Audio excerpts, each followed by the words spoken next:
Bienvenidos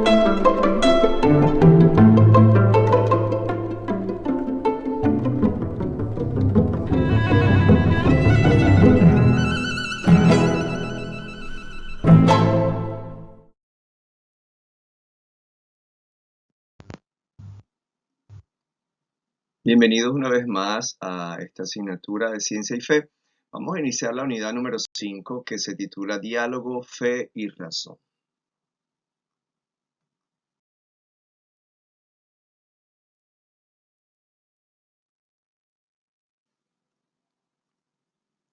Uno de los principales problemas que encontramos en la actualidad es la desconfianza en el valor del conocimiento humano. Sin duda, nuestro conocimiento es muy limitado, pero con frecuencia se interpreta esa limitación como si nunca pudiéramos estar seguros acerca de nada. Ese escepticismo suele aplicarse sobre todo a las verdades morales y religiosas que se interpretan de acuerdo con una postura relativista, como si fueran completamente subjetivas y nunca fuera posible llegar a conclusiones ciertas. En las próximas unidades vamos a reflexionar sobre la posibilidad de que podemos alcanzar conocimientos verdaderos. Nada es más fundamental que conocer la verdad y proclamarla. El porvenir de la cultura depende de esto. Nuestra época tiene una urgente necesidad de esta forma de servicio desinteresado que consiste en proclamar el sentido de la verdad, valor fundamental sin el cual perecen la libertad, la justicia y la dignidad del hombre. Tal es la misión primera de los cristianos, porque somos seguidores de aquel que se ha proclamado el camino, la verdad y la vida. Tenemos que afrontar las dificultades que el conocimiento de la verdad encuentra en nuestra época.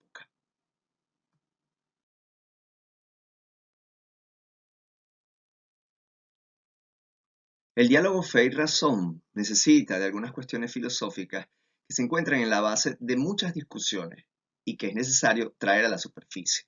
Por ejemplo, tenemos que preguntarnos qué entendemos por verdad, cómo podemos definir esa verdad. ¿Será que las ciencias son capaces de captar la realidad? Y si son capaces de captarla, ¿de qué manera lo hacen? ¿Cómo lo hacen? Porque existen tantas ciencias y no las podemos reducir todas a una. Estas serán algunas de las preguntas que intentaremos responder en esta y en la próxima unidad.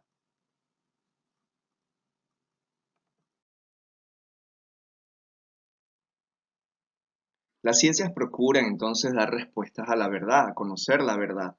Y ante esta cuestión sobre la existencia de Dios, pues muchas personas se plantean si esto es verdaderamente posible.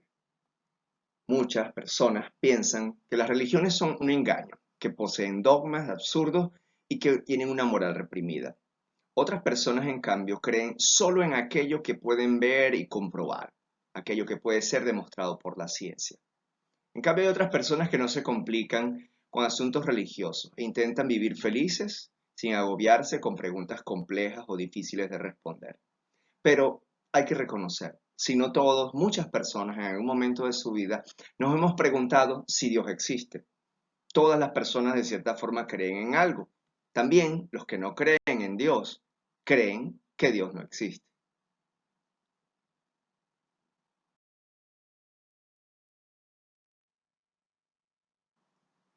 La existencia de Dios no se puede demostrar con el método científico, pero tampoco se puede demostrar su inexistencia, porque a Dios no se le puede meter en un tubo de ensayo, ni para decir que está aquí o para decir que no está aquí. Por eso, ¿en qué se basa un científico, por ejemplo, tan prestigioso y competente como Stephen Hawking para afirmar de forma tan categórica y sin haberlo demostrado empíricamente que Dios no existe? Una de sus frases es la siguiente: dado que existe una ley como la de la gravedad, el universo pudo y se creó de la nada. La creación espontánea es la razón de que haya algo en lugar de nada. Es la razón por la que existe el universo, de que existamos. No es necesario invocar a Dios como el que encendió la mecha y creó el universo. Este es de Stephen Hawking. Hay otro científico también llamado Richard Dawkins, y él, en su obra El espejismo de Dios, dice que las creencias religiosas están en el mismo pedigrí que las hadas o los unicornios rosados. No hay evidencia para creer en ningún tipo de ser sobrenatural. Atención, estos son dos hombres de la ciencia.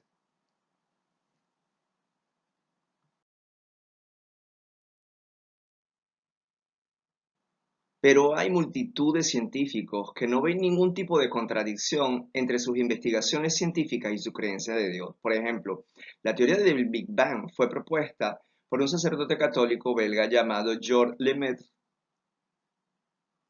En la base también de la genética moderna tenemos a Gregorio Mendel, el de los guisantes, ¿no? Que era un monje agustino.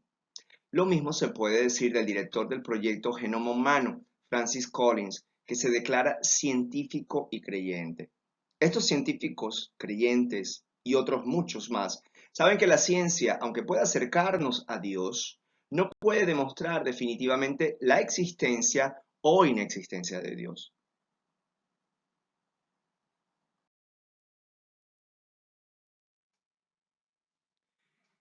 ¿Te imaginas a un científico buscando a Dios con su microscopio? Yo no. Hay cosas, realidades que no podemos percibir con ninguno de nuestros cinco sentidos, ni podemos atraparlas para poder demostrar su existencia empíricamente, como por ejemplo Dios o el amor. ¿Te imaginas, por ejemplo, a un muchacho enamorado haciendo una radiografía a su novia para verificar que ella está de verdad enamorada de él? Es algo absolutamente imposible. Quizás te hayas preguntado si esto siempre será así o si algún día la ciencia llegará a poder demostrar la existencia o inexistencia de Dios. Y tiene lógica la pregunta, porque el conocimiento humano no ha parado nunca de avanzar. De hecho, puede que en el futuro descubramos si hay vida en otros planetas o la cura contra el cáncer, por ejemplo.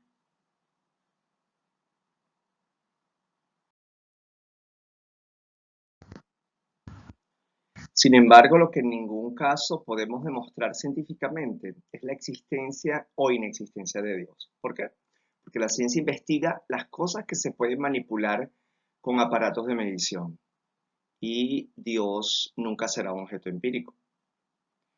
Para nosotros los cristianos, las ciencias no es algo que nos contraríe, no somos contrarios a las ciencias. Por el contrario, eh, tenemos que estar siempre en la búsqueda incesante de investigar y explorar todas las dimensiones de la realidad, más allá de las estrellas y de la última frontera del universo. ¿Y por qué?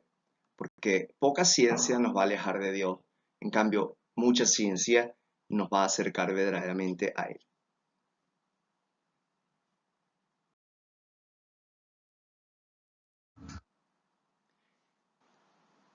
Esta unidad 5 tiene como objetivo profundizar el diálogo que tiene que existir entre la fe y la razón. Y cuando estamos hablando de razón, pues estamos hablando de elementos de la racionalidad. Y para esto precisamos de preguntarnos y acudir a la filosofía, ¿no? Y preguntarnos, hacernos preguntas que se encuentran en la base de muchas discusiones y que ya colocábamos al inicio, ¿no? ¿Qué entendemos por la verdad? ¿Cómo la definiríamos? Si las ciencias son capaces o no de explicar la realidad, de qué manera lo hacen. Para ello, les voy a colocar en las lecturas sugeridas un texto que es un artículo del profesor Genaro Auleta que se llama Investigar un cosmos sorprendente, la riqueza de la realidad. Y él aquí hace un abordaje a estas cuestiones que nos van a ayudar a profundizar.